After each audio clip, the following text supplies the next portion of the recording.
Hi all, welcome back to Eju's academy. So ഇന്ന് നമ്മൾ നോക്കാൻ പോകുന്നത് പ്രോട്ടീൻസിനെ കുറിച്ചാണ്. ഓക്കെ, പ്രോട്ടീൻസിനെ കുറിച്ച് രണ്ട് ക്വസ്റ്റ്യൻ ആണ് നമ്മൾ നോക്കാൻ പോകുന്നത്.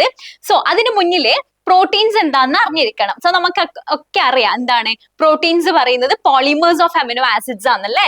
എന്താണ് പ്രോട്ടീൻസ് പറയുന്നത്? പോളിമേഴ്സ് അല്ലെ, പോളിമേഴ്സ് ഓഫ് അമിനോ ആസിഡ്സ് എന്ന് പറയാം. ഇനി പ്രോട്ടീൻസിന്റെ എന്താണ് ഒരു കോമ്പോസിഷൻ അല്ലെ, കോമ്പോസിഷൻ പറയുകയാണെങ്കിൽ നമുക്കറിയാം ദേ ആർ ഓർഗാനിക് മോളിക്യൂൾസ് അല്ലെ, ഓർഗാനിക് മോളിക്യൂൾസ് ആണ്. പിന്നെ എന്ത് പറയാ നമുക്ക്, അവര് ബയോമോളിക്യൂൾസ് ആണെന്നും കൂടി പറയാം അല്ലെ. ബയോമോളിക്യൂൾസ് ആണ് ബിക്കോസ് നമ്മളെ ബോഡിയിലുള്ള എല്ലാ ആക്ടിവിറ്റീസും ഈ പ്രോട്ടീൻസ് അല്ലെ, ജസ്റ്റ് പ്രോട്ടീൻസ് ആയി ഇരിക്കുന്ന കൊണ്ട് അവർക്ക് എല്ലാ ആക്ടിവിറ്റിയും ചെയ്യാന്നല്ല, അവർക്ക് അവരുടേതായ ഒരു മോഡിഫിക്കേഷനും കാര്യങ്ങളും ഒക്കെ കിട്ടിയാൽ മാത്രമേ അവര് ആക്റ്റീവ് ഫോമിലേക്ക് വരുമല്ലോ. സോ ഞാൻ ആദ്യം പറഞ്ഞു പോളിമേഴ്സ് ഓഫ് അമിനോ ആസിഡ്സ് ആണ്. സോ എന്താണ് നമ്മുടെ ഈ മാല കോർത്ത പോലെയാണ് അല്ലെ, കുറെ അമിനോ ആസിഡ്സ് ഇങ്ങനെ വെച്ചാണ് എന്ത് പ്രോട്ടീൻസ് ഉണ്ടാക്കുക. സോ അതിനൊരു എന്താണ് ഒരു ചിലപ്പോ ഒരു 5 to 6 അല്ലെങ്കിൽ ഒരു 10 to 11 ഒളിഗോമേഴ്സ് ഒക്കെ കൊണ്ടായിരിക്കും പ്രോട്ടീൻസ് ഉണ്ടാവുക. സോ എത്ര എണ്ണെന്നല്ല, അതിന്റെ ആ ഒരു ക്യാരക്ടറിലാണ് കാര്യം അല്ലെ. എങ്ങനെയാണ് അവരെ ഫോം ചെയ്യുന്നത്, എങ്ങനെയൊക്കെയാണ് അവരുടെ മോഡിഫിക്കേഷൻ വരുന്നത്, അതൊക്കെയാണ്. സോ പ്രോട്ടീൻസ് മാത്രം ഉണ്ടാവുന്നതല്ല, അതിൽ കുറച്ച് മോഡിഫിക്കേഷനും കാര്യങ്ങളും വരുമ്പോൾ അതൊരു ആക്റ്റീവ് ഫോമിൽ വരുക. സോ ഈ പ്രോട്ടീൻസിൽ എന്തൊക്കെയുണ്ട് നമുക്കറിയാം. എന്താ കാർബോക്സിലിക് ഗ്രൂപ്പ് ഉണ്ട് അല്ലേ. സോ പ്രോട്ടീൻസിലെ കാർബോക്സിലിക് ഗ്രൂപ്പ് ഉണ്ട്, പിന്നെ അമിനോ ഗ്രൂപ്പ് ഉണ്ട്, and there is a variable അല്ലെ, വേരിയബിൾ ആയിട്ടുള്ള ഒരു ആർ ചെയിനും കൂടി ഉണ്ട്, variable R chain. Okay, so ഈ വേരിയബിൾ ആയിട്ടുള്ള ആർ ചെയിനിലേക്കാണ് നമ്മുടെ ഗ്ലൈസിൻ അല്ലെ, ഗ്ലൂട്ടാമിക് ആസിഡ്, അങ്ങനെ വേണ്ടുന്ന അങ്ങനെ 20 ടൈപ്സ് ഓഫ് അമിനോ ആസിഡ്സ് ഉണ്ട്. നമ്മളെ എസെൻഷ്യൽ അല്ല, നമ്മളെ എന്താ കോമൺലി പറയുന്ന 20 ടൈപ്സ്. സോ 20ൽ തന്നെ എസെൻഷ്യൽ, നോൺ എസെൻഷ്യൽ അങ്ങനെ കുറെ ക്ലാസിഫിക്കേഷൻസ് ഒക്കെ വരും. സോ നമ്മൾ കോമൺലി അല്ലെ, നമ്മൾ ഒരു റൗണ്ട് ആയിട്ട് പറയുകയാണെങ്കിൽ 20 അമിനോ ആസിഡ്സ് നമ്മൾ പറയാം. സോ അതിലേക്ക് ഈ ഒരു വേരിയബിൾ ആയിട്ടുള്ള ഗ്രൂപ്പിലേക്കാണ് ആര് വരുന്നത്, വേണ്ടുന്ന അമിനോ ആസിഡ്സ് വന്നു ചേരുന്നത്. അങ്ങനെയാണ് അവർക്ക് ആ ഒരു പ്രോപ്പർട്ടി കിട്ടുന്നത്. ഓക്കെ, ദെൻ അവരുടെ മോഡിഫിക്കേഷൻ, ഫോസ്ഫോറൈലേഷൻ അല്ലെങ്കിൽ ഡിഫോസ്ഫോറൈലേഷൻ, ലിപ്പിഡേഷൻസ്, അങ്ങനെ കുറെ മോഡിഫിക്കേഷൻസ് ഒക്കെ നടന്നിട്ടാണ് അവരൊരു ആക്റ്റീവ് പ്രോട്ടീൻസ് ആയിട്ട് മാറുന്നത്. ഓക്കെ, സോ നമുക്ക് നോക്കിയാലോ, ഒരു 2 ക്വസ്റ്റ്യൻസ് നോക്കാം. So first question, the primary structure of protein refers to, options are the sequence of amino acids, option B the alpha helix or beta sheet, option C the 3-dimensional folded shape, and option D the association of multiple polypeptide chains.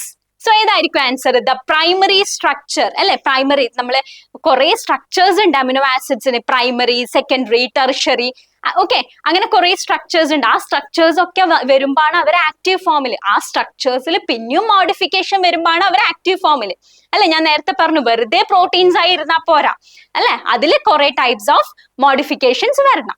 So the primary structure first primary structure എന്ന് പറയുന്നത് ഇതിൽ ഏതാന്ന് ചോദിക്കുന്നത്. So ഏതായിരിക്കും answer? Yes, answer ഏതാ?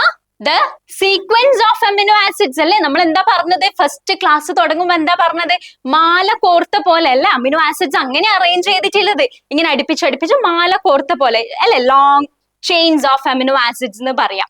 So അത് the sequences of amino acid, അതാണ് നമ്മുടെ പ്രൈമറി സ്ട്രക്ചർ അല്ലെ. അതെങ്ങനെ അവർ ബൗണ്ട് ചെയ്തിട്ടുള്ളത്, അവരെങ്ങനെയാണ് ഇങ്ങനെ ഒരുമിച്ചിരിക്കുന്നത്, അവിടെ ഒരു പെപ്റ്റൈഡ് ബോണ്ട് ഫോർമേഷൻ നടക്കുന്നുണ്ട്. ഓക്കെ, അങ്ങനെയാണ് അവര് ഇങ്ങനെ ഒരുമിച്ചിരിക്കുന്നത്. So the sequence of amino acid ആണ് നമ്മളെ പ്രൈമറി സ്ട്രക്ചർ എന്ന് പറയുന്നത്. Okay, then alpha helix, beta helix ഒക്കെ സെക്കൻഡറി ആണ്. ടെറിഷറി സ്ട്രക്ചർ അതാണ് 3-dimensional folded structure, and multiple polypeptide chains ഒക്കെ നമ്മുടെ മയോഗ്ലോബിൻ, ഹിമോഗ്ലോബിൻസിലൊക്കെ വരുന്നതാണ്. Okay, so next one.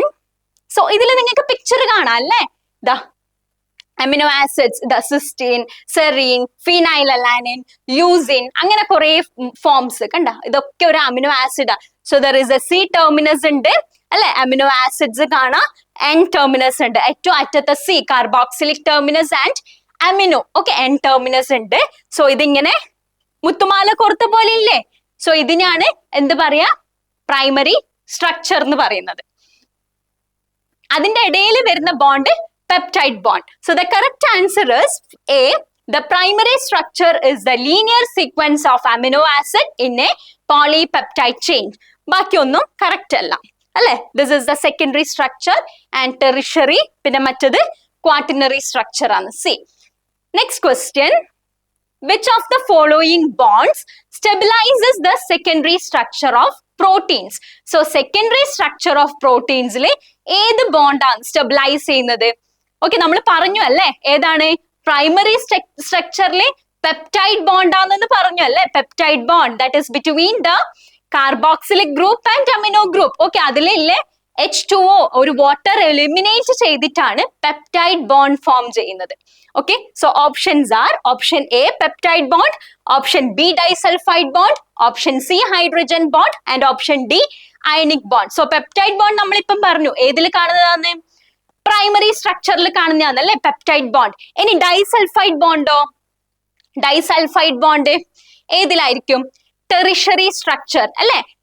Sulphur cysteine ഒക്കെ പോലത്തെ അമിനോ ആസിഡ്സ് വരുമ്പോ അതിൽ സൾഫർ ഗ്രൂപ്പ്സ് ഉണ്ട്. സോ ആ ഒരു ബോണ്ടിങ്ങിനെയാണ് നമ്മൾ ഡൈസൾഫൈഡ് ബോണ്ട് എന്ന് പറയുന്നത്. And hydrogen bond, hydrogen bond ഏതായിരിക്കും? പ്യോർ ആയിട്ടുള്ള ഹൈഡ്രജൻ ബോണ്ട് കാണുന്നത് സെക്കൻഡറി സ്ട്രക്ചറിലാണ്. ഓക്കെ, സോ ഇവിടെ ചോദിച്ചില്ല സെക്കൻഡറി സ്ട്രക്ചറിനെ പറ്റിയിട്ടാണ്. സോ ഹൈഡ്രജൻ ബോണ്ട് ആണ് വരുന്നത്. ആൻഡ് അയോണിക് ബോണ്ട്സ് ഒക്കെ ടെറിഷറി അല്ലെങ്കിൽ ക്വാട്ടിനറി സ്ട്രക്ചറിലൊക്കെയാണ് അയോണിക് ബോണ്ട്സ് കാണുന്നത്. സോ നമുക്ക് നമ്മളെ ആൻസർ കറക്റ്റ് ആണോ നോക്കാം. യെസ്, സെക്കൻഡറി സ്ട്രക്ചർ ചോദിച്ചുകൊണ്ട് that is hydrogen bond. Okay, hydrogen bonding ആണ് സെക്കൻഡറി സ്ട്രക്ചറിൽ കാണുന്നത്. സോ ആൻസർ വരുന്നത് ഹൈഡ്രജൻ ബോണ്ട് ആണല്ലേ? സോ നമ്മളെ സി ആണ് ആൻസർ. സോ ഹൈഡ്രജൻ ബോണ്ട് എന്ന് പറഞ്ഞാല് വീക്ക് ബോണ്ട്സ് ആണ് അല്ലെ? വീക്ക് ബോണ്ട്സിൽ വരുന്നതാണ് ഹൈഡ്രജൻ ബോണ്ട്സ്. വീക്ക് ബോണ്ട് ആണ്. ആൽഫ ഹെലിക്സ് വരുന്നത് ഹെയർ നെയിൽസിലൊക്കെ വരുന്നതാണ്. ദെൻ ബീറ്റ ഷീറ്റ്സ് അല്ലെ? ബീറ്റ ഷീറ്റ്സ് വരുന്നത് ബീറ്റ ഇതിലാ വരുന്നത് സിൽക്കിലൊക്കെയാണ് ബീറ്റ സ്ട്രക്ചർ വരുന്നത് പ്രോട്ടീൻസിന്റെ. സോ നമ്മുടെ കറക്റ്റ് ആൻസർ പറയുന്നത് സി ആണ്, ഹൈഡ്രജൻ ബോണ്ട് ആണ്. സോ നമ്മൾ ഇതൊക്കെ ഓൾറെഡി പറഞ്ഞു അല്ലെ? പെപ്റ്റൈഡ് ബോണ്ട് പ്രൈമറി സ്ട്രക്ചറിലാണ്. ദെൻ ഡൈസൾഫൈഡ് ബോണ്ട് പറയുന്നത് ടെറിഷറി അല്ലെങ്കിൽ ക്വാട്ടിനറി സ്ട്രക്ചറിലാണ്. Then ionic bonds, ionic bonds പറയുമ്പോൾ ഒരു പോസിറ്റീവ് അല്ലെ? പോസിറ്റീവ് നെഗറ്റീവ് ആയിട്ടുള്ള അമിനോ ആസിഡ്സ് തമ്മിൽ വരുന്നതാണ് ionic bond.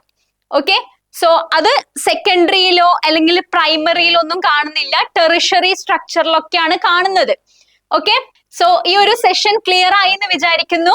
Okay, so 2 questions മാത്രമാണ് നമ്മൾ നോക്കിയത്. സോ അതില് വേണ്ടുന്ന കോൺസെപ്റ്റ്സ് ഒക്കെ ക്ലിയർ ആക്കി വെക്കുക. Okay, thank you.